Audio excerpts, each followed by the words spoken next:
How to see your watch history on TikTok. Hi guys, in this video I will show you how to see all your watch history on TikTok. So all you need to do is go to your TikTok. Now click on those three buttons up there.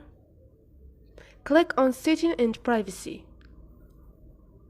Now click on privacy.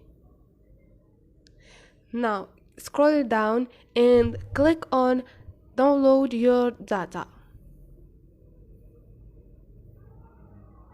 Now make sure that select fields format is on TXT and click on request data. Now your data request is on.